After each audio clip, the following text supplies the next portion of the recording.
সিরিয়ার উত্তপ্ত ইদলিব প্রদেশে আবারও রক্তক্ষয়, একটি অস্ত্র গুদামে ভয়াবহ বিস্ফোরণ, প্রাণ হারালেন অন্তত ১২ জন, আহত হয়েছেন শতাধিক। চারদিকে ধ্বংসস্তূপ, কান্না আর আতঙ্ক। কি ঘটেছিল সেই দিন? কেন এমন মর্মান্তিক বিস্ফোরণ? সব জানতে দেখুন আমাদের বিশেষ প্রতিবেদন। বৃহস্পতিবার ২৪শে জুলাই স্থানীয় সময় বিকেল নাগাদ সিরিয়ার উত্তর পশ্চিমা অঞ্চল ইদলিব প্রদেশের মারেদ মিসরিন শহরে পরপর কয়েকটি শক্তিশালী বিস্ফোরণ কাঁপিয়ে দেয় জনপদ। বিস্ফোরণের উৎস ছিল তুর্কিস্তান ইসলামিক পার্টির মালিকানাধীন একটি অস্ত্র ও গোলাবারুদের গুদাম। প্রত্যক্ষদর্শীরা জানান, একটানা ৩-৪টি বিস্ফোরণ ঘটে এবং চারপাশে ছড়িয়ে পড়ে আগুন। ব্রিটেন ভিত্তিক সংগঠন Syrian observatory for human rights জানিয়েছে, এই বিস্ফোরণে কমপক্ষে ১২ জন নিহত হয়েছেন, যাদের মধ্যে রয়েছেন একজন নারী এবং একজন শিশু।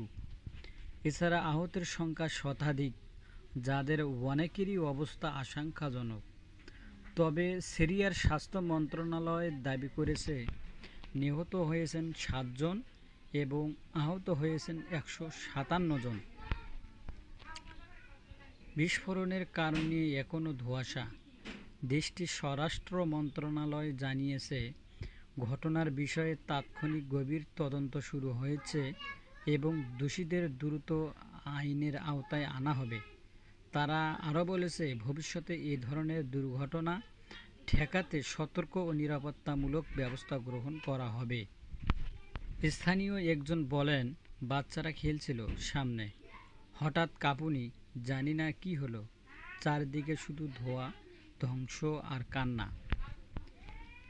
সিরিয়া এমনিতেই ১ দশকের বেশি সময় ধরে গৃহযুদ্ধ ও বিধ্বস্ত, তার উপর এমন বিস্ফোরণ শুধু নতুন করে বাড়িয়ে দিচ্ছে মানবিক বিপর্যয়।